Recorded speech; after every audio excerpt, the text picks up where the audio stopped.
trade environment in India. Our exporters who have been exporting to the Middle East are facing certain challenges. There has been instances where their exports which were meant for some of the countries in the Middle East, they have not been able to reach their destinations. Their future exports are also getting impacted. And there is a sense of worry in the exporters, especially who have got their exposure to other Middle East countries. To see, because of this conflict in the Middle East, the challenges that our export industry has been facing, I think to address that, the government has come together to set up a inter-ministerial group in the Department of Commerce. We have set up where we are working with all stakeholders on a daily basis to assuage some of the challenges that they are facing in this period. We have been working with all our stakeholder ministries, and there is a daily meeting of this inter-ministerial group which is leading to hearing the challenges that our exporters are facing in different parts of the country in terms of some of the cargoes which needs to come back, in terms of warehousing challenges, in terms of logistic challenges to bring back the cargo back to the market from the... So I think we are trying to listen to them and trying to respond to them, work with Ministry of Ports and Shipping, work with Department of Revenue, CBIC, and work with our missions in the Middle East to see whatever help we can extend to our exporters to resolve these issues. In addition to doing this, we are also today going to announce a new scheme under the Export Promotion Mission, especially focused upon exports to these 17-18 geographies which have been impacted by the conflict. To assuage some of the challenges that our exporters are faced over last 1 month, the cargoes which have sailed but have not found the right destination, we are trying to bring in a relief package. And secondly, also to some of the exports which may happen, because these relationships are very age-old relationships. There is a dependence on our exports in these Middle East countries, and we are trying to see that even in these difficult circumstances, whatever exports we are able to do, we are trying to support that also, so that whatever logistics movement take place in this region, we are able to send exports as much as possible.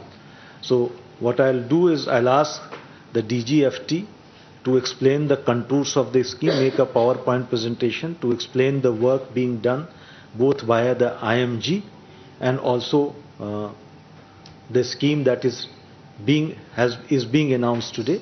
And after that, we'll be open to take questions from your side. Thank you very much. Thank you, sir. Sir, as you rightly highlighted, there is a challenge primarily posed with respect to trade-related distress, and government, as per the direction of Honorable Minister and under the overall guidance given at your level, we had initiated the action, sir. First, we would like to highlight with respect to the Inter-Ministerial Working Group on Supply Chains Resilience, sir. As we are all aware, sir, Persian Gulf ports geography and Strait of Hormuz, they had created certain challenges, primarily Hormuz being the exit corridor for Gulf cargo and energy flows. Similarly, Jabal Ali, Hamad, Bandar Abbas and Fujairah area, they were disrupted, sir. And parallelly, sir, it was also impacting the Europe and US bound cargo, primarily because of the long rerouting which might be required, sir. So there were challenges related with Hormuz transit which was suspended. Similarly, flights also from Middle East, either they were suspended or heavily curtailed, sir. And the issues related with diversion is what the trade had to sort of pass through, sir. This was a dual shock because air cargo भी effect हुआ, sir, और maritime cargo भी effect हुआ, जिससे exporters had to pass through certain challenges, and there were challenges related with sharp increase in the logistic cost due to war risk premiums and emergency surcharges.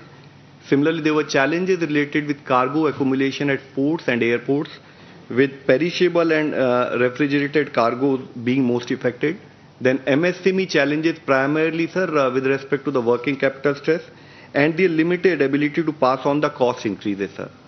as directed by government, an interministerial group was formed, and this interministerial group started working from 3rd of March onwards, and every day 10 a.m.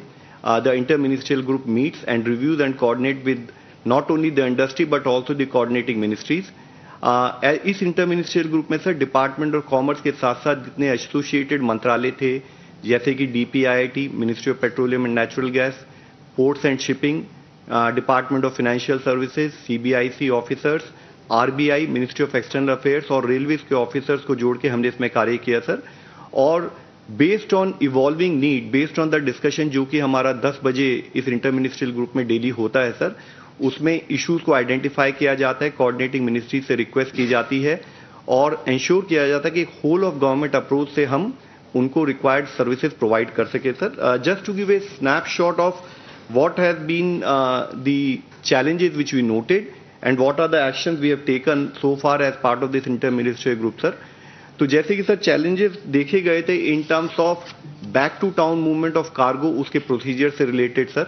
इसी तरह से custom clearance and facilitation committee से कैसे coordinate किया जाए और साथ ही transshipment का प्रोसीजर को कैसे यूनिफॉर्म किया जाए, उससे रिलेटेड जब चैलेंजेस आए तो we would like to brief the friends from media की back to town public notice JNPT port से इशू किया गया. साथ ही उसके बाद मुंद्रा और कांडला पोर्ट से भी वैसे नोटिस इशू किए गए.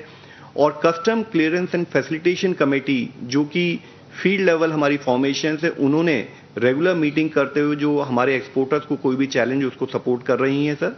सर्कुलर ऑन रिटर्न कार्गो जो कि हॉर्मुज से लौट के आ रहा है, चाहे वो ट्रांसशिपमेंट हो या SEZ से रिलेटेड हो या डोमेस्टिक टैरिफ एरिया से हो, उससे रिलेटेड गाइडलाइंस इशू की गई.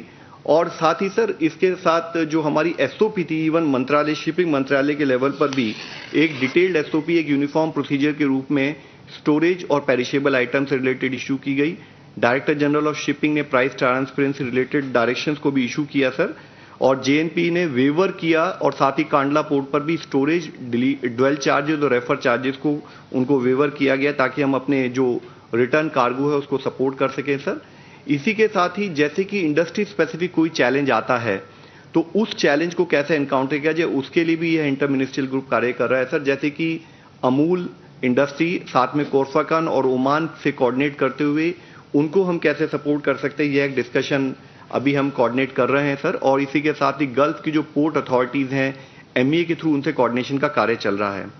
Ministry of department of commerce की तरफ से एक्सपोर्ट ऑब्लिगेशन को हमने 3 महीने के लिए टिल August 31 उसको एक्सटेंड किया. और इस तरह से कार्य करते हुए सर हम फर्दर वॉर रिस्क एस्केलेशन से रिलेटेड इंश्योरेंस प्रीमियम पे कार्य, जिसके बारे में हम स्कीम के द्वारा भी सब लोगों को अवगत करेंगे सर. और मिनिस्ट्री ऑफ पेट्रोलियम ने, जैसे कि सबको अवगत है, उनकी डेली ब्रीफिंग भी हो रही है. उन्होंने एक 24/7 इमरजेंसी सेल को एक्टिवेट किया है. डे टू डे बेसिस पर कोऑर्डिनेशन किया जा रहा है सर. और DPIIT के द्वारा सर्विस इंप्रूवमेंट ग्रुप जो कि इंडस्ट्री से इंटरेक्ट करते हुए उनके चैलेंजेस को सपोर्ट करने का कार्य कर रहा है सर. जब बैक टू टाउन कार्गो आता है उसको विद इन कंट्री मूवमेंट, ताकि पोर्ट पर भी हमारा कोई ब्लॉकेज ना हो, कोई चैलेंजेस ना आए, उसके लिए हम मिनिस्ट्री ऑफ रेलवे से कॉनकोर और ICD से कोऑर्डिनेट कर रहे हैं. और कॉनकोर ICD के चार्जेस को भी वेवर की डायरेक्शन इशू की गई है सर. तो यह एक जनरल सबमिशन था मीडिया को कि IMG के द्वारा इवॉल्विंग सिचुएशन के बेसिस पर इफेक्टिव इंटरमिनिस्ट्रियल कन्वर्जेंस के थ्रू हम अपने एक्सपोर्टर्स को सपोर्ट प्रोवाइड कर रहे हैं सर. सर इसके साथ ही सर हम आज मीडिया के फ्रेंड्स को अवगत कराना चाहेंगे कि based on the feedback from industry and the requirement from industry we would like to launch a new scheme today. उस स्कीम को हमने, can we get that on screen please.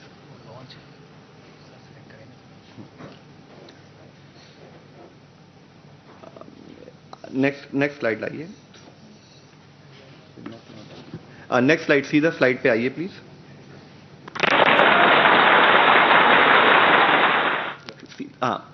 So sir इस scheme को sir हमने नाम दिया है resilience and logistic intervention for export facilitation.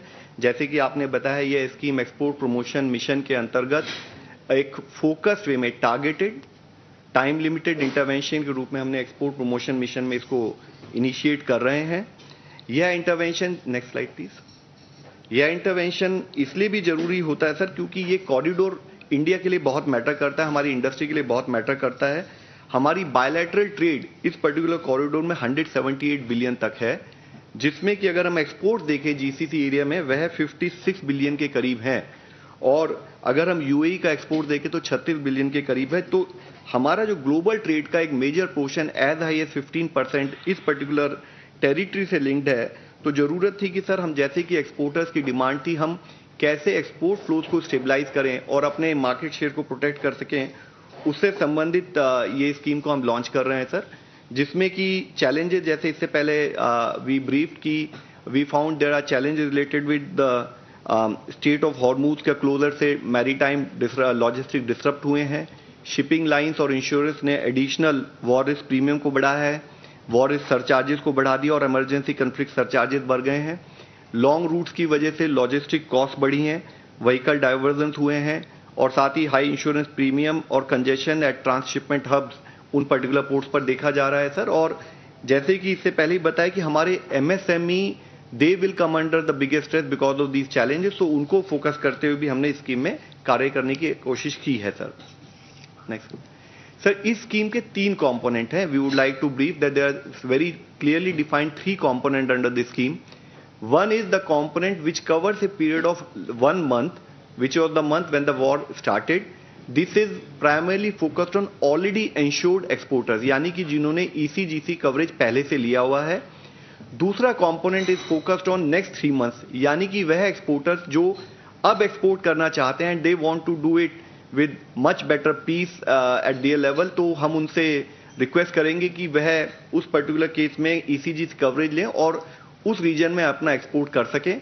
और तीसरी स्कीम जो फोकस्ड है, जो जब वॉर ब्रेक हुई उसके समय पर जो हमारे जो मटेरियल जो हमारा ऑन ट्रांजिट था, उस मटेरियल में अगर उन्होंने ECGC coverage support, insurance premium support नहीं लिया है, तो MSME focused, I would like to reiterate MSME focused, हम उनको कैसे एक एडिशनल सपोर्ट प्रोवाइड करें, यह पर्टिकुलर थर्ड कंपोनेंट भी हम हाईलाइट करेंगे सर। तीनों कंपोनेंट के बारे में डिटेल में हम बताना चाहेंगे सर। सबसे पहले सर, हम लोगों ने इसके लिए ECGC को इम्प्लीमेंटिंग एजेंसी के रूप में चुना है। यह बताना इसलिए जरूरी ताकि हमारे जो एक्सपोर्टर्स कम्युनिटी है वह समझ सके कि हम उनको एप्लीकेशन कहाँ देनी है, उनको डिटेल फॉलोअप किस लेवल पर करना है। हम सबको पता है कि ECGC का एक स्टैब्लिश्ड पॉलिसी इंफ्रास्ट्रक्चर है फॉर एक्सपोर्ट क्रेडिट रिस्क और क्लेम एडमिनिस्ट्रेशन को लेते हुए वह मॉनिटर कर सकते हैं एक्सपोर्टर का रिस्क असेसमेंट, क्लेम वेरिफिकेशन और डिसबर्समेंट। और साथ ही यह स्कीम जैसे कि इससे पहले बताया है कि insured exporters as well as new coverage को भी ये कवर करेगी सर। तो इसमें एक मुख्यतः जो हम बताना चाहेंगे अपने मीडिया फ्रेंड्स को कि जनरली ये माना जाता है कि ECGC coverage is against primarily against non payment after goods are accepted.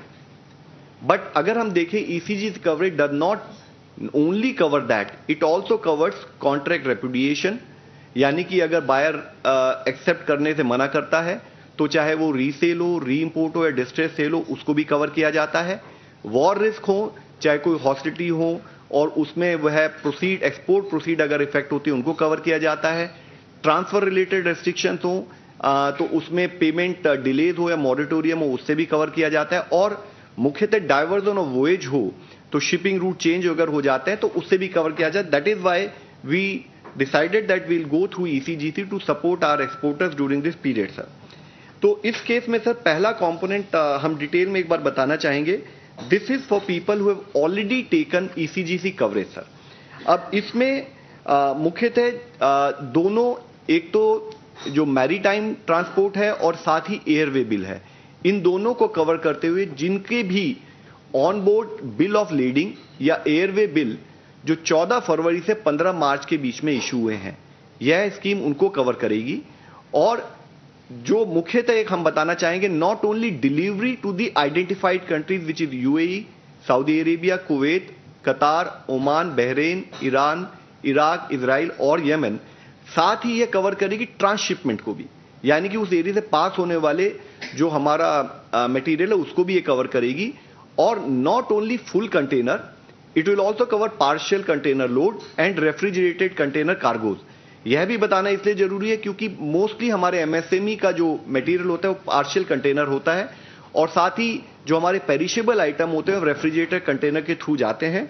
तो इसमें जो मुख्यतः रहेगा कि कोई भी प्रीमियम इंक्रीज नहीं की जाएगी, ईसीजीसी का जो उन्होंने कवर लिया है उसी प्रीमियम में कवर किया जाएगा। और साथ ही गवर्नमेंट सपोर्ट होगा वो टॉप अप किया जाएगा फॉर एनी, जैसे कि मान लीजिए हमारी एग्जिस्टिंग स्कीम कवर करती है अराउंड 80 to 85%, बट यहां पर 100% कवरेज उनको दिया जाएगा। और जिसके थ्रू जो भी शिपमेंट, जैसे मैं रिपीट करना चाहूंगा, जो ऑनबोर्ड हो चुके हैं या एयरवे बिल जिनका 1 महीने की अवधि 14 मार्च से लेकर 15 मार्च के पीरियड को हम कवर करेंगे और ईसीजीसी उनको 100% कवरेज देगी। Next slide please. तो इसमें मुख्यतः प्रीमियम वही रहेगी जो पुरानी प्रीमियम उन्होंने पे की है और साथ ही ये 100% कवर अलाउ करेगी। और इसमें गवर्नमेंट ईसीजीसी को रिम्बर्स करेगी जो भी उन्होंने उनकी एग्जिस्टिंग स्कीम, चाहे वो 80% हो या 85% हो, depending on the premium which was already taken by that particular exporter, वो अप टू 100% कवर करने के लिए जो एडिशनल कॉस्ट है गवर्नमेंट बियर करेगी। इसमें एक और स्पेसिफिक हम हाईलाइट करना चाहेंगे, जो कार्गो लॉट आए हैं यानी कि वो एक्सपोर्ट के लिए इस्तेमाल नहीं किए गए, उनको हम एक्सक्लूड करेंगे ताकि केवल जो कार्गो आज भी हमारे सी पर हैं या डिफरेंट पोर्ट्स पर है हम उनको कवर करेंगे। और इसी के साथ ही दूसरा कंपोनेंट जो हमारा है वह हम चाह रहे हैं कि फ्यूचर में हमारी जो सप्लाई चेन बनी रहे, फ्यूचर में एक्सपोर्टर्स वहां पर कंफर्टेबल तरीके से वह अपना एक्सपोर्ट करते रहें। इसके लिए दूसरी स्कीम हम लॉन्च कर रहे हैं। ये स्कीम हम इसमें सारे एक्सपोर्टर से रिक्वेस्ट करेंगे कि वह इस पर्टिकुलर एरिया में अपना मटेरियल भेजने के समय में ईसीजीसी से उसका इंश्योरेंस कवर लें। प्रीमियम बर्डन यहां पर उसमें भी हम ये करेंगे, ये 3 महीने की अवधि के लिए हम लॉन्च कर रहे हैं, जिसमें मार्च 16 से लेकर जून 15 तक इस पर्टिकुलर पीरियड में जो भी on board bill of leading होंगे या एयरवे बिल होंगे यह उसको कवर करेगी। इसमें एनर्जी शिपमेंट को स्पेसिफिकली एक्सक्लूड किया गया क्योंकि मिनिस्ट्री ऑफ पेट्रोलियम उसको कोऑर्डिनेट कर रही है। और यह स्कीम भी डिलीवरी और ट्रांसशिपमेंट दोनों को कवर करेगी, आइडेंटिफाइड कंट्रीज को कवर करेगी। और यह स्कीम एप्लीकेबल रहेगी again as we submitted for full container load, partial container load और रेफ्रिजरेटर कंटेनर लोड के लिए भी इसमें कवर करेंगे। और इसके तहत इसमें हम एक्सपोर्टर्स को, नेक्स्ट स्लाइड प्लीज, इसमें हम एक्सपोर्टर्स को आपके द्वारा, मीडिया के द्वारा रिक्वेस्ट करेंगे कि आप इन एरियाज में एक्सपोर्ट करते हुए प्लीज ईसीजीसी से उसका कवरेज लें। प्रीमियम ईसीजीसी जो उनसे अब तक चार्ज करती रहेगी वही प्रीमियम रहेगी जो कि प्री डिसरप्शन लेवल पर रहेगी। और साथ में 95% कवर इसमें पूरे मटेरियल का दिया जाएगा और गवर्नमेंट जो भी एग्जिस्टिंग कवर होगा उससे एडिशनल अप टू 95% लाने के लिए उसका जो भी पेमेंट होगा वह ईसीजीसी को गवर्नमेंट के द्वारा किया जाएगा। यहां पर भी बैक टू टाउन कार्गो हमने स्पेसिफिकली एक्सक्लूड किया है। तो this is going to be the second component. Third component is, जैसे हमने इससे पहले आपसे कहा है कि कुछ ऐसे हमारा जो था एक्सपोर्टर थे जो कि जिनका एक्सपोर्ट शुरू हो चुका था बट उन्होंने उस समय पर वॉर ब्रेक होने के समय पर हो सकता है ईसीजीसी या कोई इंश्योरेंस कवर ना लिया हो, तो उनको सपोर्ट करने के लिए थर्ड कंपोनेंट है। इसमें हम फिर से आपकी नॉलेज में लाना चाहेंगे, दिस पर्टिकुलर कंपोनेंट, इससे पहले के 2 कंपोनेंट थे वह पूरी ट्रेड के लिए एप्लीकेबल थे, बट ये कंपोनेंट स्पेसिफिकली एमएसएमई सपोर्ट के लिए है। और इसमें on board bill of leading हो या एयरवे बिल हो वो इशू करना चाहिए पीरियड 14 फरवरी से 15 मार्च। एक ये देखा गया कि 10 से 12 दिन अगर एक पूरा शिपमेंट पीरियड होता है तो उसको कंसिडरेशन में लेते हुए जब वॉर ब्रेक हुई उससे पहले जो शिप चल चुकी हैं और उस पीरियड में जो उस पर्टिकुलर एरिया में रही उनको इसमें कवर किया जाएगा। और साथ में ये भी कवर करेगी डिलीवरी को भी और ट्रांसशिपमेंट को भी, और आइडेंटिफाइड कंट्री जो गल्फ रीजन में उनको कवर किया जाएगा। यह स्कीम भी एप्लीकेबल है फुल कंटेनर लोड के लिए, पार्शियल कंटेनर लोड के लिए और रेफ्रिजरेटेड कंटेनर के लिए, जिसमें again as I submitted earlier back to town cargo को हम एक्सक्लूड करेंगे। इस स्कीम के अंतर्गत हम, नेक्स्ट स्लाइड प्लीज, इस स्कीम के अंतर्गत हम जो है वो, पीछे स्लाइड पे जाएं प्लीज, हम वॉर रिस्क सरचार्ज हो, इमरजेंसी कन्फ्लिक्ट सरचार्ज हो या वॉर रिस्क प्रीमियम हो, इन चीजों को हम उनको पार्शियल सपोर्ट देंगे। तो इस केस में, नेक्स्ट, इस केस में हम because our focus is primarily to cover MSMEs and we want a wider distribution of the support to be provided to all the SMEs which are working in this area। तो इसमें पर IC code या पर exporter हमने 50 लाख रुपए की एक limit लगाई है और हमारे कॉन्ट्रैक्ट दो तरीके से हो सकते हैं, जो ऑलरेडी एक्सपोर्ट हो चुके थे इस पीरियड में, वो CIF कॉन्ट्रैक्ट हो सकते हैं या free on board FOB contract हो सकते हैं। तो फॉर द CIF कॉन्ट्रैक्ट्स, इसको इंप्लीमेंटेशन के समय पर हम रीइंबर्समेंट करेंगे 50% ऑफ। अगर उनका कोई फ्रेट है, एडिशनल फ्रेट जो उन्होंने पे किया, जो बढ़ा, इंश्योरेंस बर्डन अगर कोई उनका बढ़ा, वॉर रिस्क प्रीमियम कोई बढ़ा, तो subject to giving the required documentary evidence, हम उनको 50% जो उनकी एडिशनल कॉस्ट उन्होंने इस पर्टिकुलर एक्सपोर्ट पीरियड में बेयर की, उसको रीइंबर्स करेंगे।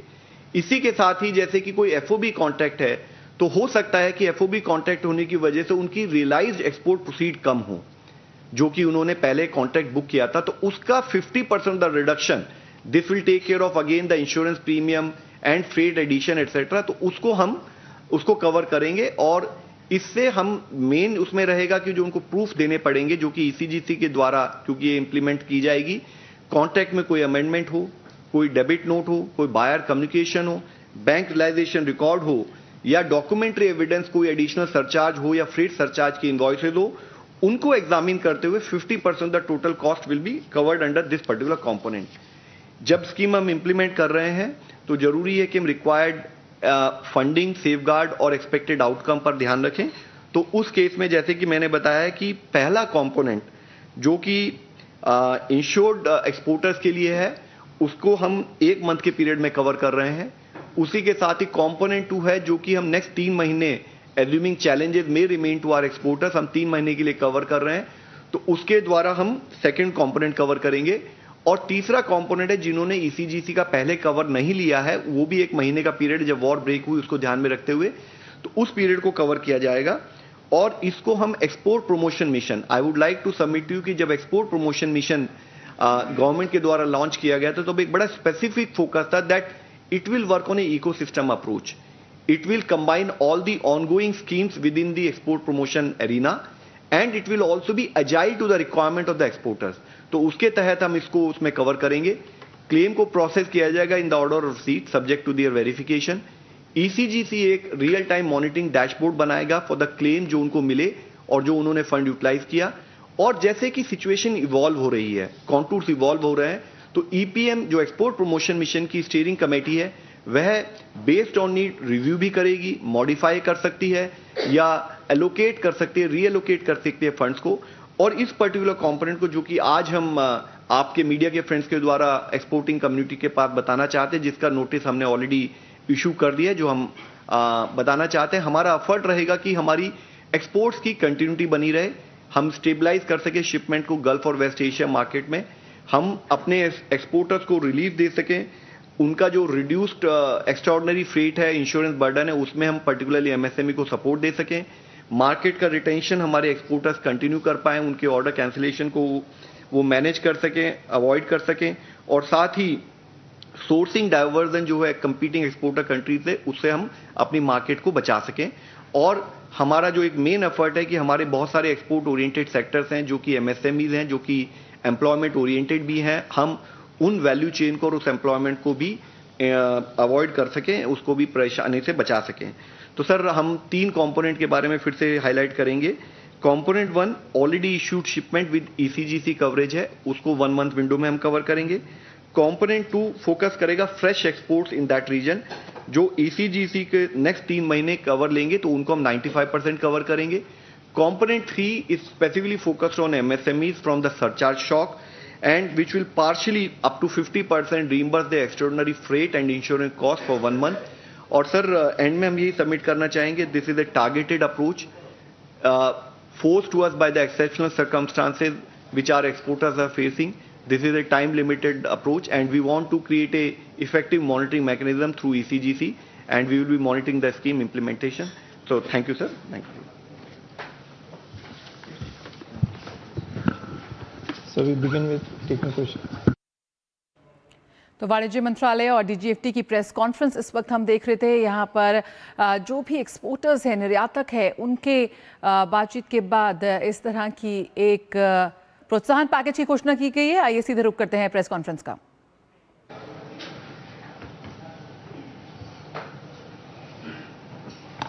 So, sir, I'm Mukesh from Financial Express. Sir, in the presentation, war risk was highlighted in blue. So is it something new that ECGC is starting? So it was already there. Okay. तो sir तो देखिए हमने बताया था कि generally ECGC cover जब लिया जाता है तो एक जनरल अंडरस्टैंडिंग के क्रेडिट रिस्क को कवर करता है, बट अगर आप ईसीजीसी कवर को देखें, एग्जिस्टिंग कवर को, not only credit risk, it also cover war risk, it also cover trade diversion, invoices के बेसिस किया जाए तो this is part of that whole framework and awareness building, and that is why we went with ECGC कि ये cover exist करता है और हमारे एक्सपोर्टर्स इसका लाभ उठा सकते हैं। और इसमें जो मेन है, जो पहले कंपोनेंट में हमने कहा है कि up to 100% cover government will support that. So, sir, premiums will remain the same because risk is going up. So whatever is left off, in the sense that if they are covering 85, then 15% will be paid by the government. And so this is how it will work. And in the second, you will be paying, maybe if they have to incur extra charges on insurance and all, so you will pay 50% of that. On the third component. On the third component. Yeah. Sir, let's take a few questions and then we can respond. Thank you. Manoj Kumar from Reuters Agency. Sir, you mentioned this during the Red Sea crisis, this freight cost had gone up by nearly 90%. So what is the estimate now, like increase in the shipping costs for Indian exporters? And secondly, roughly like, so how many like shipments are still in the sea, like particularly for the Gulf region from the Indian side? If you could give some like tentative estimates, so how things are panning out. And we are talking of like nearly 500 crore worth relief to the exporters. So what is our estimate for what period it will be sufficient? And looking at this Iran crisis is escalating, so will we require some additional measures as well? Thank you. Sir, I have a very, very basic question. Sir, war risk premium is what has pushed up cost of freight for goods, sir. So, does this address the problem? Because that's a charge which is levied by the shipping line, the premium, because they have to pay more for the vessels. So that issue does it get addressed by this scheme that you've announced, number one. Number two, sir, there is disruption because of energy supply disruption. Production is affected for a lot of sectors. What is being done there to restore those units, factories, so that they can, resume business? Question.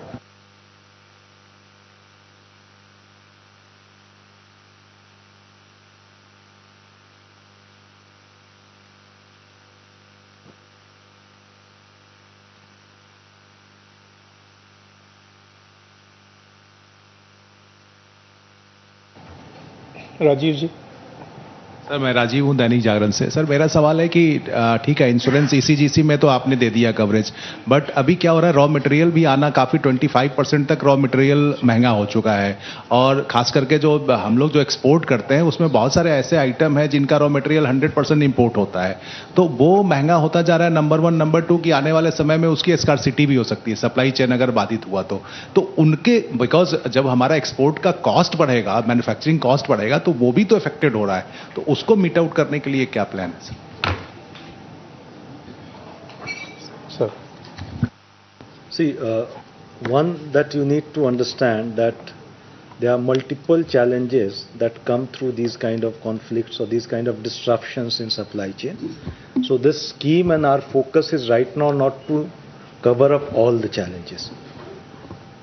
There are many challenges which are largely on MFN basis. It does not only impact India, it impacts everybody.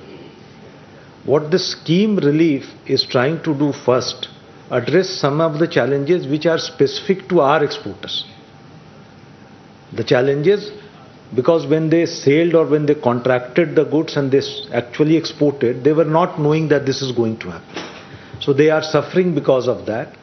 The effort is to see, can we alleviate that suffering towards bringing in a proper package through ECGC, because many of them are connected through ECGC. There is an insurance policy, and as my colleague pointed out, the insurance policy is quite expansive. It covers a lot of elements. So we are trying to see that instead of 80%, 75% was the policy may be covering, we go up to 95% because these are extraordinary circumstances.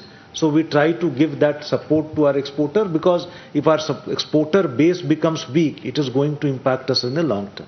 So that is a support that. And in that also we covered, there are a lot of MSMEs which may not have taken insurance.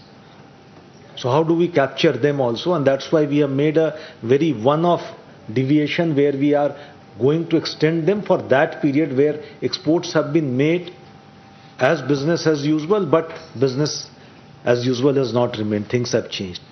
The future, if you look at the future, the component 2, which is for future exports which are taking place, we have limited it for IC code also. We have limited it to 50% of, because now whatever export takes place, it factors in all the other development that are taking place. Whether there is increase in logistics cost, because that is being factored in by the importer or the exporter. The risk is also being factored in to some extent. But here also, why? Because the insurance premium may go up, or maybe insurance cost may go up. We are trying to elevate some of it by giving them some support so that they are able to bear, because when there is a risk, there are costs going up, either the exporter will bear or the importer will bear.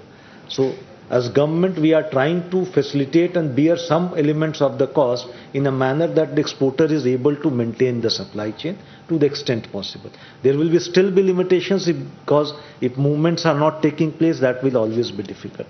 The third element has been that the energy supply chain which has got disrupted, it will have its own impact on the cost of production, our own production within the country. I think on that, there is a regular briefing that is going on every evening by various concerned ministries, that what is the kind of the supply shortage that we are facing, what are the challenges, and what the government is doing to mitigate that. So that is already being briefed. I will not like to take it on here, because I think the right stakeholders are briefing it to the government, to the media in a very broad sense. But the fact of the matter is, when there will be a disruption or curtailment of supply, there will be some impact in the production supply chain. But that some impact, I think, in short run are met by inventories. In the long and medium run, we'll have to live with some production shortages in the country. But what we are trying to do, like, we are looking at these supply chains very closely, and our first priority is that in case certain supply chains are getting curtailed because of energy input or energy intensity in those supply chains, our first focus is to ensure domestic availability. We are trying to work towards measures to see that the domestic availability of that product is completed. The export comes next. So that is something, if there has to be a cut, the export can suffer. We can live with lesser exports, but not with a lesser domestic supply. That has been the approach through which we are working with, and that, I think, should be the way forward. I think broadly I covered the sections that you were hinting at. Thank you.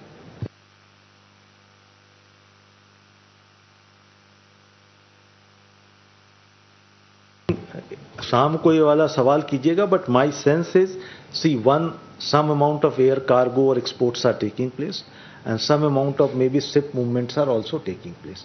Maybe not through the Strait of Hormuz, but outside the periphery, wherever it can go. Like in the presentation, he pointed out there are challenges of some supply chain from Amul, also some exports which are on way or some exports which are to go, because food is a very important item of export. We export a lot of food to Middle East, and in these difficult times, this is more so required that we ensure that the food supply chains are maintained. So we'll also support those movements as far as the logistics movements are available. I think through Oman and other areas also some of these movements are taking place. Thank you. Sir, I just pick up from what you said about perishables, just wanting to understand, I think the GCCs especially depend on food imports about 85%, if I'm not wrong, on importing food from abroad. So India also imports exports a lot of staples like rice and fruits and vegetables. So how are we ensuring that these perishables reach? Are they, because there's a higher risk of them getting spoiled in transit or if they're stuck? And secondly, sir, you mentioned that the energy shipments are out of these schemes. If you could explain that or clarify that better. See, On energy side, we import a lot of energy. We export some energy products too. Energy, because this is a supply chain which is disrupted. और चैत्र नवरात्र के शुभ अवसर पर अयोध्या में श्री राम जन्मभूमि मंदिर में शुभ अभिजीत मुहूर्त में श्री राम यंत्र की स्थापना हुई। सीधे रुख करते हैं अयोध्या का। कोषाध्यक्ष श्री राम जन्मभूमि तीर्थ क्षेत्र ट्रस्ट, गणमान्य अतिथियों, देवी और स्वजनों, यहाँ उपस्थित सभी संत समाज, जय श्री राम। प्रभु श्री राम ने जिस अयोध्या नगरी में जन्म लिया, उसकी पवित्र धूलि का स्पर्श प्राप्त करना मेरे लिए अत्यंत सौभाग्य की विषय है। स्वयं प्रभु श्री राम ने अपनी इस जन्मभूमि को स्वर्ग से भी श्रेष्ठ बताया था। जननी जन्मभूमिश्च स्वर्गादपि गरीयसी।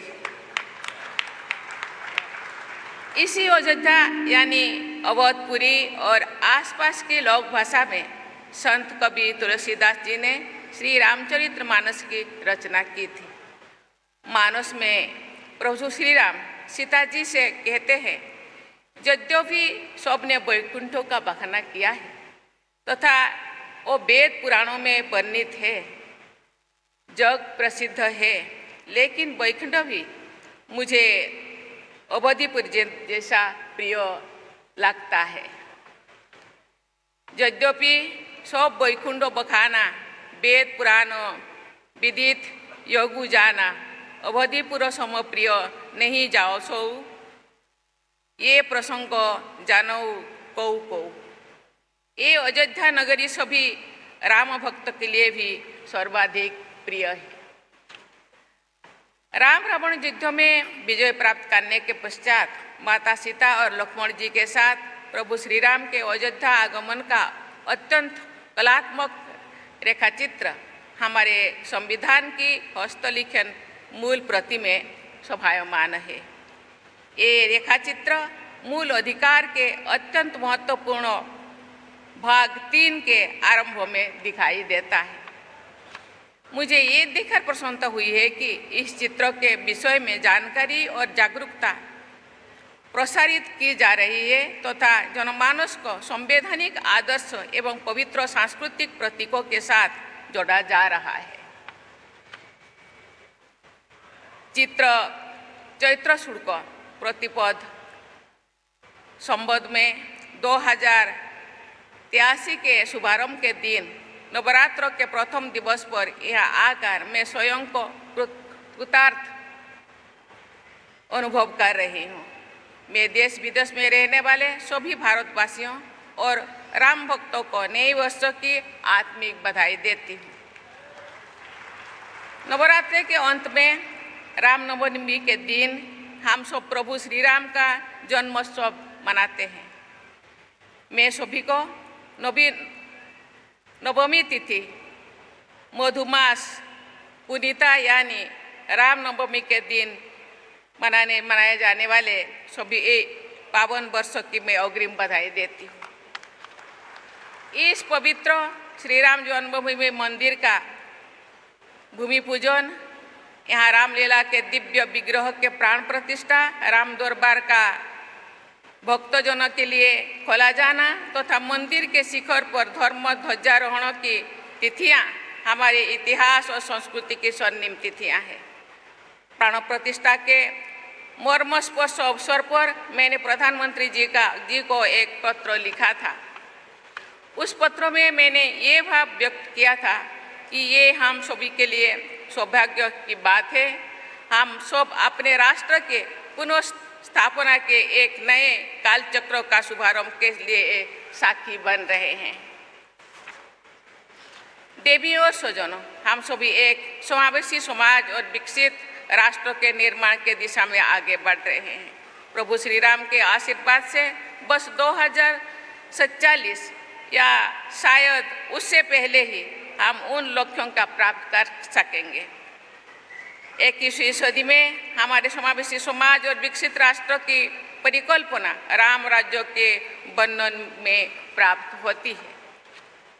गोस्वामी तुलसीदास जी ने कहते हैं कि राम राज्य में ना कोई दुखी है, ना निर्धन है, ना परावलंबी है, ना बुद्धिहीन है और ना ही कोई संस्कारहीन है। तुलसीदास अपने शब्दों में लिखते हैं, नहीं दरिद्र को दुखी ना दीना, नहीं को अबूझ ना लक्षणहीना।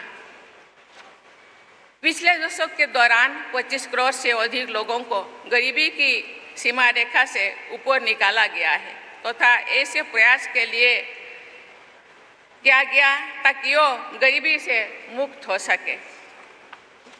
राम राज्य का आदर्श आर्थिक समृद्धि और सामाजिक समरसता के उच्चतम मानकों को प्रस्तुत करना है। माता सबरी से प्रभु श्री राम का भावपूर्ण मिलन, निषाद राज से उनका स्नेह संबंध, युद्ध में काल भी बानर आदि का सहयोग लेना, जटायु, जाम्बवान और गिलहरी सभी को सम्मान तथा स्नेह और प्रेरणा प्रदान करना, ऐसे अनेक प्रसंगों एक सर्वस्पर्शी तथा सर्वसमावेशी जीवन दर्शन को अपनाने का आदर्श प्रस्तुत करते हैं। आज के संदर्भ में मुझे ये देखकर खुशी होती है कि सामाजिक समावेश तथा आर्थिक न्याय के साथ साथ पर्यावरण संरक्षण और जीव जंतुओं के सुरक्षा हेतु भी बड़े पैमाने पर राष्ट्रीय लक्ष्य तय किए गए हैं और उन्हें कार्य रूप दिया जा रहा है। राम राज्य के आदर्शों पर चलते हुए हम सब नैतिकता और धर्माचरण पर आधारित राष्ट्र का निर्माण कर सकेंगे। श्री राम जन्मभूमि तीर्थ क्षेत्र का आदर्श वाक्य है, रामो विग्रहवान धर्म, अर्थात प्रभु श्री राम धर्म के प्रतिमान स्वरूप है।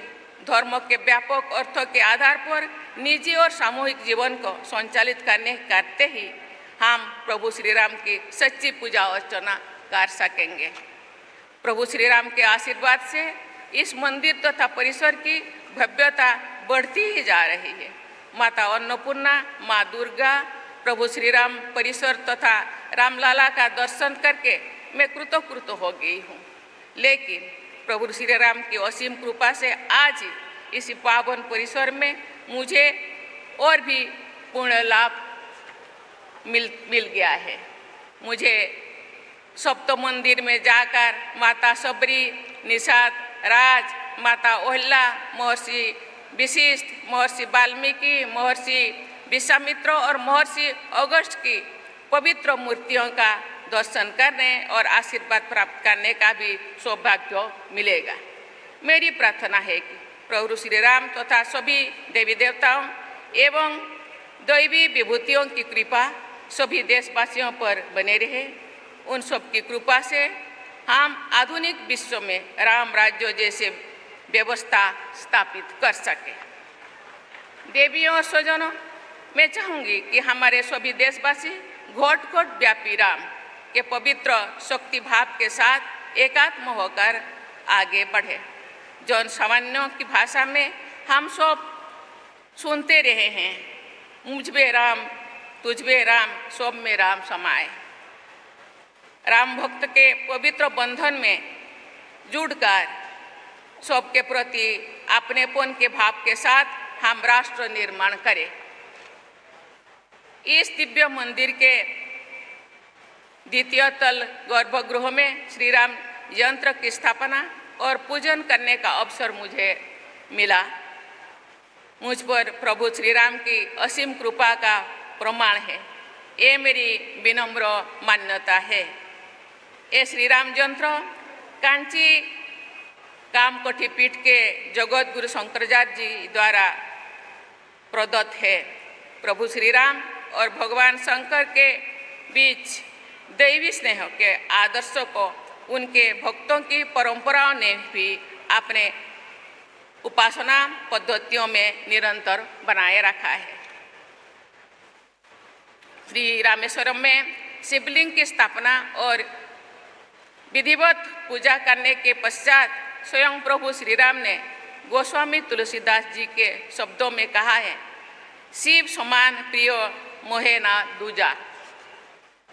श्री राम यंत्र भगवान शंकर की उपासना परंपरा से जुड़े कांची कोटिपीठ तथा श्री रामचंद्र जन्मभूमि तीर्थ क्षेत्र के बीच के प्रगाढ़ स्नेह का प्रतीक है। ये पारस्परिक स्नेह हमारी सनातन परंपराओं की आधुनिक अभिव्यक्ति है। ये मंदिर परिसर कला और शिल्प की अनुपम अभिव्यक्तियों से समृद्ध है। ऐसा लगता है मानो स्वयं भगवान विश्वकर्मा जी ने यहाँ विद्यमान निर्माण और शिल्प से जुड़ी संस्थाओं को और शिल्पकारों तथा श्रमिकों को कुशलता और प्रेरणा प्रदान की है। मैं सभी श्रमिकों, शिल्पकारों और निर्माण संस्थाओं की हृदय से सराहना करती हूँ। मुझे ये जानकर बहुत प्रसन्नता हो रही है कि प्रभु श्री राम जन्मभूमि के इस पवित्र मंदिर में देश विदेश से करोड़ों श्रद्धालु आकर दर्शन लाभ कर चुके हैं। अयोध्या धाम धार्मिक पर्यटन का प्रमुख केंद्र बन गया है। हमारे सनातन चेतना और ऊर्जा से जुड़ा ये मंदिर परिसर भारत के पुनर्जागरण के पावन प्रतीक के रूप में सदैव पूजनीय बना रहेगा।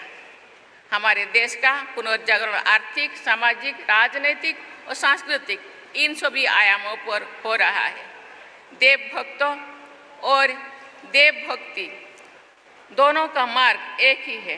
प्रभु श्री राम को सही अर्थों में नमन करना और भारत माता के बंधन करना एक ही है। जिस हृदय से नमामि रामम रघुवंशं नाथम का भाव प्रसारित होता है, उसी हृदय से वंदे मातरम के हमारे राष्ट्रीय गीत का गायन होता है। राष्ट्रकवि मैथिली शरण गुप्त जी ने लिखा है कि पुण्यभूमि भारत के आकर्षण से प्रभु श्री राम ने यहाँ अवतरण किया था। गुप्त जी के महाकाव्य साकेत में प्रभु श्री राम कहते हैं, इस भूतल को ही स्वर्ग बनाने आया। आज साकेत यानी प्रभु श्री राम की अयोध्या नगरी में हम सब ये संकल्प ले कि भारत माता के गौरव को विश्व समुदाय के शिखर पर ले जाएंगे। प्रभु श्री राम की कृपा से हमारा ये संकल्प सिद्ध हो। इसी प्रार्थना के साथ मैं अपनी वाणी को विराम देती हूँ। धन्यवाद। जय हिंद, जय भारत, जय श्री राम। तो हम देख रहे थे सीधी ये तस्वीरें राष्ट्रपति द्रौपदी मुर्मू का संबोधन अयोध्या में, जहां पर श्री राम यंत्र की स्थापना हुई है। और इस मौके पर राष्ट्रपति द्रौपदी मुर्मू ने कहा कि आज धर्म का प्रतिमान बन चुके हैं श्री राम, और अयोध्या में श्री राम मंदिर भारत के पुनर्जागरण का भी प्रतीक है। मिड डे प्राइम में यहाँ रुकेंगे एक छोटे से ब्रेक के लिए, जल्द हाजिर होते हैं। आप देखते रहिए डीडी न्यूज़। पढ़ता है, खेलता है, झूलता उछलता है, दौड़ता कभी कभी दौड़ कराता है, आगे आगे बढ़ता है इंडिया, अमूल दूध पीता है इंडिया। टर टर टर टर सिस्टर बीना का मैसेज आया है, अर्जेंट। लिखा है, मेरे बच्चे के ट्रीटमेंट के लिए 1 लाख रुपए चाहिए डॉक्टर, तुरंत भेज दीजिए प्लीज। सिस्टर बीना, मैं पहले सिस्टर बीना को फोन करके पूछूंगी, फिर भेजूंगी, क्योंकि मैं मूर्ख नहीं हूँ। Well done doctor. यूपीआई कहता है अगर पहचान के व्यक्ति से भी ऐसे मैसेज आए तो हो सकता है कि उनके मैसेजिंग ऐप हैक्ड हो। तो पहले नॉर्मल कॉल करके चेक करो और कहो मैं मूर्ख नहीं हूँ। जाइए आप भी किसी का टेस्ट लीजिए।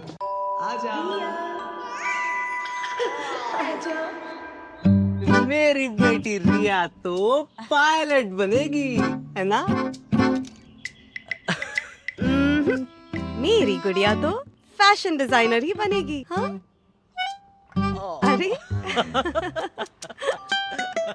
रिया कुछ भी बने, उसके साथ हमेशा है LIC की अमृत बाल चिल्ड्रन पॉलिसी। बड़े सपनों का रखे ख्याल।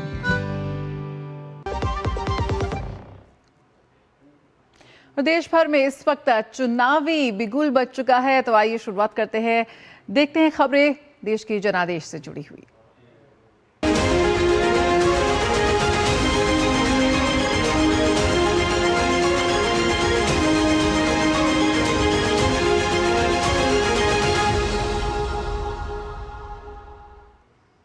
असम विधानसभा चुनाव के लिए भाजपा ने अपने उम्मीदवारों की पहली सूची जारी कर दी है। बीजेपी ने अपनी पहली सूची में 88 उम्मीदवारों के नाम का ऐलान किया है। असम के मुख्यमंत्री हिमंता बिस्वा शर्मा जालूकबारी से चुनाव लड़ेंगे। असम के मुख्यमंत्री की ये परंपरागत सीट रही है, जहां से वे कई बार चुनाव मैदान में उतर चुके हैं। वहीं दिसपुर से प्रद्युत बार दालोई को उम्मीदवार बनाया गया है। डॉक्टर राजदीप रॉय सिलचर से चुनाव लड़ेंगे। राजदीप सिलचर के सांसद भी रह चुके हैं, लेकिन 2024 में उनका टिकट कट गया था। इस बार बीजेपी ने उन पर भरोसा किया है। दुलियाजान विधानसभा क्षेत्र से पूर्व केंद्रीय पेट्रोलियम राज्य मंत्री रामेश्वर तेली को उम्मीदवार बनाया गया है। रामेश्वर तेली 2024 में लोकसभा के टिकट से वंचित हो गए थे, क्योंकि डिब्रूगढ़ से सर्बानंद सोनोवाल को उम्मीदवार बनाया गया था। बाद में बीजेपी ने उन्हें राज्यसभा भेज दिया। अभी वे राज्यसभा के सांसद हैं। इसके अलावा हाई प्रोफाइल उम्मीदवारों में रंजीत कुमार दास पर भाजपा ने फिर से भरोसा किया है। तो असम में विधानसभा चुनाव में भाजपा की पहली सूची जारी की गई है। और अगर बात करें केरल में, तो केरल में चुनाव को लेकर लगातार राजनीतिक पार्टियां इस वक्त एक्टिव हैं। वहीं बीजेपी ने उम्मीदवारों की दूसरी लिस्ट भी जारी कर दी है। दूसरी लिस्ट में बीजेपी ने 39 उम्मीदवारों को टिकट दिया है, जिसमें 6 महिलाओं का नाम शामिल है। बीजेपी ने पूर्व प्रदेश अध्यक्ष और मिजोरम के पूर्व राज्यपाल कुम्मनम राजशेखरन को अरनमुला सीट से मैदान में उतारा है। नटिला सीट से सीसी मुकुंदन, तनूर सीट से दीपक पुजकल और कासरगोड से अश्विनी को मैदान में उतारा गया है। साथ ही रेणु सुरेश कोंगाड़ सीट से चुनाव लड़ेंगी। इससे पहले पहली लिस्ट में 47 उम्मीदवारों के नाम का ऐलान किया गया था। बता दें कि बीजेपी चुनाव समिति की कल बैठक हुई थी। 4 राज्यों में होने जा रहे उपचुनावों के लिए बीजेपी ने अपने उम्मीदवारों के नाम घोषित कर दिए हैं। गोवा के पोंडो से रितेश रवि नायक को उम्मीदवार बनाया गया है, जबकि नागालैंड के कोरडांग से दाउचियर आइस इमचेन को टिकट मिला है। कर्नाटक के बागलकोट से वीर भ्रद्याय चरंती मठ चुनाव लड़ेंगे। वहीं त्रिपुरा के धर्मनगर से जहर चक्रवर्ती को उम्मीदवारी मिली है। पार्टी की केंद्रीय चुनाव समिति की बैठक में इन उम्मीदवारों का फैसला किया गया है। असम के तिनसुकिया जिले की मार्गरीटा सीट से कांग्रेस उम्मीदवार प्रतीक बोरदोलोई ने अपनी उम्मीदवारी वापस ले ली है। प्रतीक बोरदोलोई ने अपने पिता प्रद्युत बोरदोलोई के भाजपा में शामिल होने के बाद नाम वापस लिया। उन्होंने कांग्रेस अध्यक्ष मल्लिकार्जुन खड़गे को नाम वापसी का पत्र भेजा।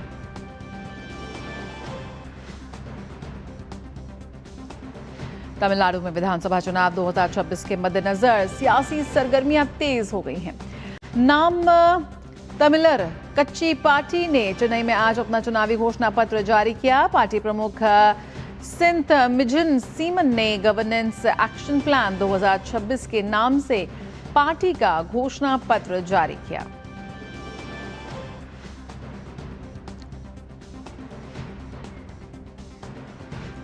तो आइए सीधे किस तरह से ये चुनावी सरगर्मियां तेज हो रही हैं, जानने के लिए रुख करते हैं अपने संवाददाताओं का। दिल्ली से राजेश राज हमारे साथ जुड़ रहे हैं, कलकत्ता से सौरभ दत्ता भी हमारे साथ जुड़ेंगे, तो वहीं डिब्रूगढ़ से सुबीना रॉय और केरलम से विवेक नारायण भी हमारे साथ जुड़ेंगे, और चेन्नई से अक्षय अनाथ भी हमारे साथ जुड़ चुके हैं। चेन्नई का रुख कर लेते हैं सबसे पहले। अक्षय, इस वक्त जिस तरह से हम देख रहे हैं पॉलिटिकल पार्टीज काफी एक्टिव नजर आ रही हैं, अपने मैनिफेस्टोज को साथ लेकर वो जनता के बीच में जा रही है। क्या कुछ हलचल है, किस तरह से चुनावी सरगर्मियां आगे बढ़ रही हैं?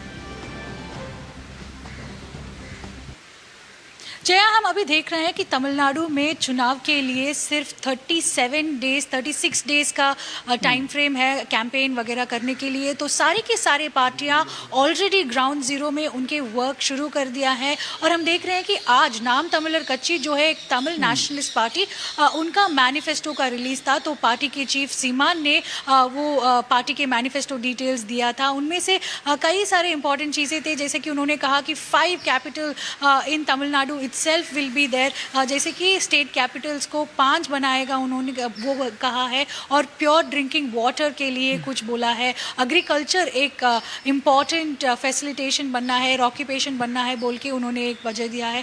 जैसे कि हम देखा है कि नाम तमिलर कच्ची 234 कॉन्स्टिट्यूंसी, जैसे कि सारे के सारी कॉन्स्टिट्यूंसी में वो कंटेस्ट करने के लिए भी बोला गया है। उसके अलावा अगर हम देखेंगे तो आज AIADMK के चीफ जो है एडपाडी के पलनीसामी, उन्होंने आज दिल्ली आया है ताकि बीजेपी के सीनियर लीडरशिप के साथ सीट शेयरिंग के लास्ट राउंड ऑफ टॉक्स के लिए। और आज ये भी हो रहा है यहाँ पे कि टीवी के चीफ विजय जो है एक्टर टर्न पॉलिटिशियन विजय ने कल एक इफ्तार पार्टी में ये कहा है कि वो इंडिविजुअली कंटेस्ट करेगा तमिलनाडु में और वो पीपल का टीम में है, कोई और ए टीम या बी टीम के साथ नहीं। तो वो एक बड़ा सा एक इम्पॉर्टेंट न्यूज़ कवरेज है। उसके अलावा हम देख रहे हैं कि डीएमके और उनके पार्टी अलायंस किसी के साथ भी थोड़ा सा सीट शेयरिंग में कन्फ्यूजन हो रही है। कांग्रेस के साथ जो सीट शेयरिंग था वो खत्म हो गया है और सीपीआईएम के साथ भी हो गया है, जिनमें उन्होंने दिया है कि 5 सीट पर सीपीएम, एमएनएम और वीसी के उनके जो 3 और पार्टीज हैं उनके साथ के जो सीट शेयरिंग टॉक्स है वो अभी भी चल रहा है। और इसके अलावा हम देख रहे हैं कि तमिलनाडु में जो स्टेट इलेक्शन कमीशन है वो भी उनके जो पर्टिकुलर डिटेलिंग्स है वो पूरे के पूरे तेज़ी तरीके से निकल रहे हैं। और यहाँ पे ये भी कहा गया है कि सिर्फ कल तक दैट इज़ मार्च 18 तक 42 करोड़ का सीजर्स किया है इलेक्शन कमीशन ने। उसके मतलब है कि जो भी इलेक्शन स्क्वाड्स तमिलनाडु में है जहाँ पे उनको इलीगली मनी ट्रांजैक्शंस या फ्रीबी ट्रांजैक्शन दिख रहा है वो सारे सीजर्स में लगभग 42 करोड़ अब तक इलेक्शन कमीशन ने सीज किया है तमिलनाडु में।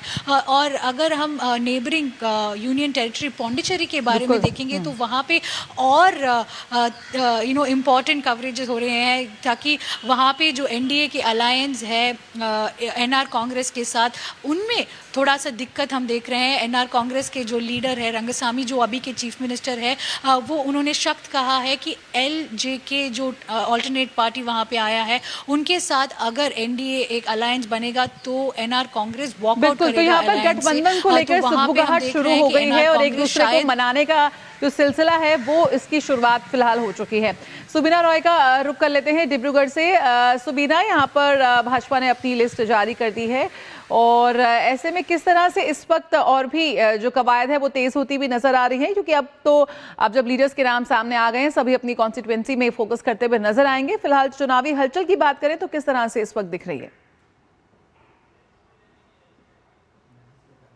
चुनावी माहौल जो है वो गरमा रहा है धीरे धीरे, क्योंकि जैसे ही कल जो है भूपेंद्र बोरा ने रेजिग्नेशन दिया तो आज ही जो है सुबह जो है उनके बेटे का जिनको जो कांग्रेस का कैंडिडेचर मिला था मार्गरेटा कॉन्स्टिट्यूएंसी से, जो उनका होम कॉन्स्टिट्यूएंसी से, उन्होंने जो है अपना रेजिग्नेशन लेटर कांग्रेस को दे दिया कि क्योंकि उन्होंने अपने रेजिग्नेशन लेटर में ये कहा कि क्योंकि मेरे पिताजी ने दूसरी पार्टी में ज्वाइन कर लिया तो इस वजह से जो नैतिकता के रूप में मैं कांग्रेस के प्रिंसिपल्स के साथ रखते हुए जो है इस पार्टी अभी मैं कैंडिडेचर के लिए नहीं खड़ा हो रहा हूँ। उसके बाद ही जो है बीजेपी का जो है कैंडिडेचर लिस्ट आ जाता है और जो है उनमें से टोटल 126 असेंबली कॉन्स्टिट्यूएंसी सीट्स में से जया टोटल 88 सीट्स में से जो है बीजेपी लड़ेगा और बाकी के जो सीट्स है वो अपने जो अलायंस पार्टनर है बीपीएफ बोडोलैंड पीपल्स फ्रंट वो लोग और एजीपी के जो सदस्य एजीपी पार्टी के जो मेंबर्स हैं वो लोग अपना अपने कैंडिडेट्स रखेंगे। और इनमें से जो है ज्यादातर जया जो सिटिंग एमएलएज है या जो कैबिनेट मिनिस्टर स्टेट मिनिस्टर्स है उनको अपने जगह पे रखा गया है। ज्यादा मूवमेंट नहीं हुआ है, लेकिन कुछ जो डिस्ट्रिक्ट्स में उनमें थोड़ा बहुत फेर बदल हुआ है। जैसे दिसपुर में हो गया कि प्रद्युत बरदलोई को मिला है। फिर इस बार जो है तिनसुकिया में जो है इससे पहले जो है संजय किसान थे तो उनको जो है माकुम कॉन्स्टिट्यूएंसी मिला है और इस बार जो है पुलक गोहाइन को जो है तिनसुकिया कॉन्स्टिट्यूएंसी से उनको सीट मिला है। तो कुछ नए चेहरे भी इस बार हमको दिखेंगे बीजेपी के कैंडिडेचर में। और फिर नाहरकटिया से तोरंगो गोगोई, फिर डिब्रूगढ़ की बात कहें प्रशांतो फुकन जो कि जिन्होंने जो है कांग्रेस का गढ़ हुआ करता था डिब्रूगढ़, तो वो एक पहले बीजेपी के कैंडिडेट थे जिन्होंने जो है पहली बार जो है बीजेपी का परचम लहराया था डिब्रूगढ़ में। तो वो लगभग 2006 से जया यहाँ पे सिटिंग एमएलए है और इस बार भी जो है उनको टिकट मिला है और वो स्टेट लेवल पे काफी सारे पोर्टफोलियोज भी रखते हैं। जैसे पावर मिनिस्टर है वो यहाँ के असम के, और इसके अपार्ट फ्रॉम दैट प्रद्युत बरदलोई को जो है दिसपुर से मिला है। और अपार्ट फ्रॉम दैट अगर मैं कुछ मेजर कॉन्स्टिट्यूएंसीज की बात अगर करूं, न्यू गुवाहाटी से है जो डिफ्लू रंजन शर्मा को मिला है, गुवाहाटी सेंट्रल से जो है विजय कर्मा गुप्ता, फिर जालूकबाड़ी से। तो यहाँ पर नए चेहरों का नाम भी है और जो पुराने लॉयलिस्ट हैं उन पर एक बार फिर यहाँ पर भाजपा ने विश्वास, अपना भरोसा जताया है। दिल्ली से राजेश राज हमारे साथ जुड़े हुए हैं। राजेश, यहाँ पर तमाम क्षेत्रों में हम हलचल देख रहे हैं, चुनावी हलचल, लेकिन कहीं ना कहीं सबकी डोर और सबकी कड़ी दिल्ली से ही जुड़ी हुई साफ तौर पर नजर आती है। इलेक्शन कमीशन भी काफी एक्शन में नजर आ रहा है। तो क्या कुछ अगर हम बात करें चुनावों की तैयारियों को लेकर तो इस वक्त नजर आ रही है? देखिए, चुनाव आयोग के चुनाव के 5 राज्यों में ऐलान के बाद सियासी तापमान जो है वो बिल्कुल बढ़ गया है। और मैंने पहले भी कहा था कि तमाम जो सियासी पार्टियां हैं वो अपने अपने पक्ष में मतदाताओं को करने के लिए जहां एड़ी चोटी का जोर लगा रहे हैं, वहीं पर टिकटों के बंटवारे को अंतिम रूप दिया जा रहा है। भारतीय जनता पार्टी के केंद्रीय चुनाव समिति की बैठक कल देर रात तक चली। प्रधानमंत्री नरेंद्र मोदी, भारतीय जनता पार्टी के राष्ट्रीय अध्यक्ष नितिन नवीन समेत अनेक जो बड़े चेहरे हैं वो इस बैठक में शामिल हुए। और उसके बाद आज केरल के लिए दूसरी सूची और असम के लिए जो है वो सूची का ऐलान कर दिया गया। और आपने देखा कि असम में दुलियाजान विधानसभा क्षेत्र है जहां से पूर्व केंद्रीय पेट्रोलियम राज्य मंत्री रामेश्वर तेली को चुनाव मैदान में भारतीय जनता पार्टी ने उतारा है। उन पर एक बार फिर दाव लगाया है। जो रामेश्वर तेली हैं ओबीसी वर्ग से आते हैं, असम के बड़े चेहरे हैं, डिब्रूगढ़ के सांसद रह चुके हैं, नरेंद्र मोदी की सरकार में पेट्रोलियम राज्य मंत्री थे।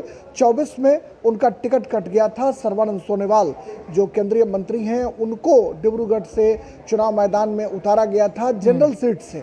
और इसी वजह से रामेश्वर तेली को उनकी जो खाली की हुई राज्यसभा की सीट थी उस पर रामेश्वर तेली को शिफ्ट किया गया था। रामेश्वर तेली वर्तमान में राज्यसभा के सांसद हैं और दुलियाजान विधानसभा क्षेत्र से वो असम में किस्मत आजमाएंगे। ये सबसे बड़ी खबर है क्योंकि पुराने चेहरों, नए चेहरों, जैसा कि सुवीना कह रही थी कि कुछ नए लोगों को भी चुनाव मैदान में उतारा गया है, तो निश्चित तौर पर हेमंत बिस्व शर्मा की ये कोशिश थी कि कुछ नए चेहरों को चुनाव मैदान में उतारा जाए। और भारतीय जनता पार्टी नए चेहरों को, युवा चेहरों को मौका देने के लिए जानी जाती है। और इसी कड़ी में आपने देखा कि भारतीय जनता पार्टी ने अपने 45 साल के राष्ट्रीय अध्यक्ष को, नितिन नवीन को कमान सौंपी। शायद यही वजह है कि बड़े पैमाने पर युवाओं को विधानसभा का टिकट भी दिया जा रहा है, उन्हें कैबिनेट में जगह दी जाती रही है। बिल्कुल, तो जो युवा चेहरे हैं, जो जेनजी है, इस पर तमाम पॉलिटिकल पार्टीज का इस बार खास फोकस है। केरलम का रुख कर लेते हैं। विवेक नारायण हमारे साथ जुड़ चुके हैं।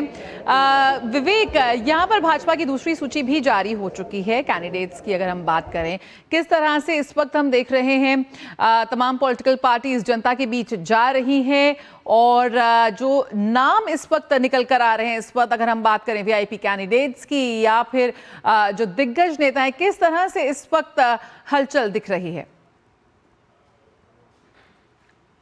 बिल्कुल, अब आज तक भाजपा को अब तक कुल 86 कैंडिडेट्स का लिस्ट रिलीज कर दिया है और उस लिस्ट में सीनियर बीजेपी लीडर और फॉर्मर गवर्नर कुम्मनम राजशेखरन का नाम है और एमटी रमेश और पीएस श्रीधरन पिल्ला का नाम नहीं है। और remember, this is BJP is contesting in 100 seats this time. Remember, the rest of the seats is being contested by the allies, including the 2020 BDJS and other seats. बिल्कुल, तो यहाँ पर इस वक्त जिस तरह से केरला में खबर आ रही है, भाजपा ने दूसरी लिस्ट अपनी जारी की है और कलकत्ता से भी हमारे साथ सौरभ दत्ता जुड़े हुए हैं। सौरभ, यहाँ पर जो पश्चिम बंगाल में इस वक्त हम देख रहे हैं सीधी टक्कर ममता बनर्जी और शुवेंदु अधिकारी की, यानी कि भाजपा और टीएमसी आमने सामने हैं। लगातार हम देख रहे हैं चुनाव आयोग भी बहुत ज्यादा एक्शन में नजर आ रहा है। पश्चिम बंगाल में लगातार तबादले भी हो रहे हैं। किस तरह से तपिश और भी ज्यादा बढ़ती भी नजर आ रही है और टकराव भी टीएमसी का चुनाव आयोग से और भाजपा से। यह जी तपिश कितना बड़ा है आज का एक एग्जाम्पल ही काफी है उसको समझने के लिए। आज शुवेंदु अधिकारी ने भवानीपुर में अपना पहला जो कैंपेन है वो पहला कैंपेन आज उन्होंने भवानीपुर से शुरू किया और पहले दिन ही भवानीपुर में जब कैंपेन शुरू होने वाला था उससे पहले ही तृणमूल और बीजेपी के बीच एक स्लोगन वॉर देखने को मिला। दोनों ही पक्ष एक दूसरे के आपस स्लोगन देने लगे और इसके चलते भवानीपुर में कैंपेन किए शुभेंदु अधिकारी और उन्होंने जो कहा वो भी काफी अहम है। उन्होंने पहली बात ये कहा कि वो भवानीपुर के घर घर जाएंगी, ममता बनर्जी की पड़ोस के घर में भी जाएगी कैंपेन करने के लिए, ये उन्होंने कहा है। और दूसरी बात उन्होंने कहा है कि प्रधानमंत्री नरेंद्र मोदी के आशीर्वाद लेकर वो भवानीपुर में खड़े हुए हैं। वो सीधा मैसेज है प्रधानमंत्री नरेंद्र मोदी जी का कि ममता बनर्जी को हराना है, यही मैसेज लेके वो भवानीपुर में खड़ा हुआ है। और साथ ही साथ उनका कहना है कि 25,000 से भी वो लीड लेंगी भवानीपुर से, ये उनका दावा है। और उनका ये कहना है कि ममता को यहाँ से हटाना यही उनका पहला लक्ष्य है। इसी को लक्ष्य को लेकर वो आज से कैंपेन शुरू किए हैं। उनसे पूछा गया था नंदीग्राम के बारे में, तो उनका ये कहना है कि नंदीग्राम वहाँ की जो जनता है वो संभाल लेगी। पहले भी वो नंदीग्राम से ममता बनर्जी को 2021 में हराया है और उन्होंने कहा है कि नंदीग्राम को लेकर नंदीग्राम का जो व्यवधान है वोट का वो बढ़ेगा। और साथ ही साथ उनका ये कहना है कि भवानीपुर से वो प्रधानमंत्री के आशीर्वाद लेके आए हैं और ममता बनर्जी को हराएंगे, ये दावा उन्होंने ताल आज ठोक दिया है। मतलब एकदम सीधा चुनौती जिस कॉन्स्टिट्यूएंसी को लेकर है, वहां से भाजपा का जो उम्मीदवार है और जो यहाँ के विपक्ष के नेता है वो भी साफ उसी ताल में सेट कर दिए हैं कि सारे जो 294 कॉन्स्टिट्यूएंसी है 294 उसका मूड कैसा है। आप जानते हैं कि परसों जब ममता बनर्जी ने प्रेस कॉन्फ्रेंस करके अपनी पार्टी की जो सूची जारी की थी,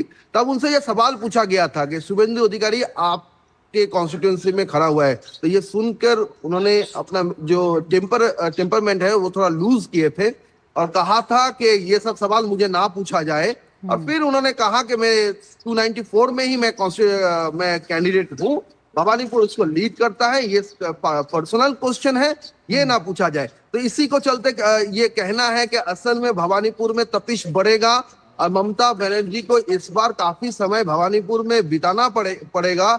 ये सोचकर ही थोड़ा टीएमसी खेमे में थोड़ा हलचल मचा हुआ है। बिल्कुल, तो साफ तौर पर यहाँ पर ममता बनर्जी के लिए चुनौतियां बढ़ती हुई नजर आ रही हैं। आप तमाम संवाददाता हमारे साथ बने रहे, एक छोटे से ब्रेक के लिए रुकेंगे, जल्द हाजिर होते हैं। आप देखते रहिए मिड डे प्राइम। टर टर टर टर सिस्टर बीना का मैसेज आया है, अर्जेंट लिखा है, मेरे बच्चे के ट्रीटमेंट के लिए 1 लाख रुपए चाहिए डॉक्टर, तुरंत भेज दीजिए प्लीज। सिस्टर बीना, मैं पहले सिस्टर बीना को फोन करके पूछूंगी फिर भेजूंगी, क्योंकि मैं मूर्ख नहीं हूँ। Well done doctor. यूपीआई कहता है अगर पहचान के व्यक्ति से भी ऐसे मैसेज आए तो हो सकता है कि उनके मैसेजिंग ऐप हैक्ड हो। तो पहले नॉर्मल कॉल करके चेक करो और कहो मैं मूर्ख नहीं हूँ।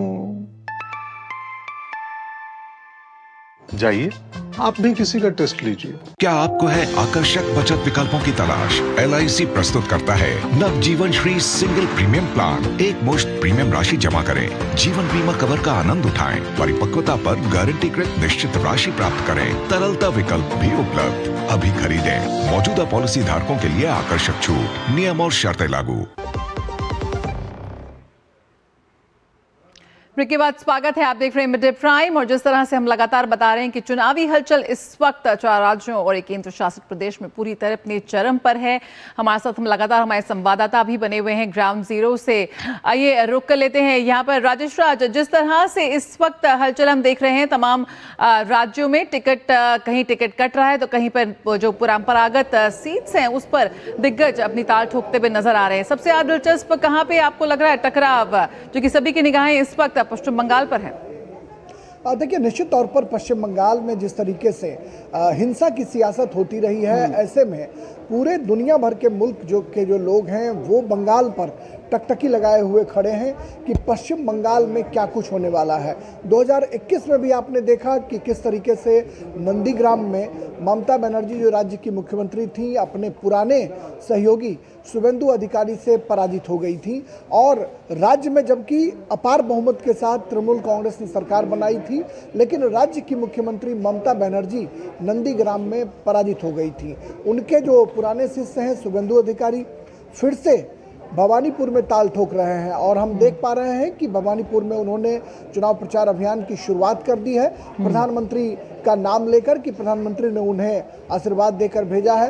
तो निश्चित तौर पर कूच बिहार सिलीगुड़ी से लेकर जंगल महल गंगा सागर तक की जो पूरी यात्रा होगी पश्चिम बंगाल की वो बहुत ही तो बिल्कुल तो तमाम दिग्गज तमाम नेता इस वक्त जनता के बीच निकल पड़े हैं अपने पक्ष में उन्हें वोट करवाने के लिए। फिलहाल बहुत बहुत शुक्रिया विवेक, सुबीना, अक्षया, सौरभ और राजेश राज मिड प्राइम में जुड़ने के लिए इस जनादेश के साथ। मिड प्राइम में खबरों का सिलसिला फिलहाल इतना ही। खबरों का सिलसिला जारी रहेगा डीडी न्यूज पर। फिलहाल मुझे मेरी पूरी टीम को दीजिए इजाजत। नमस्कार।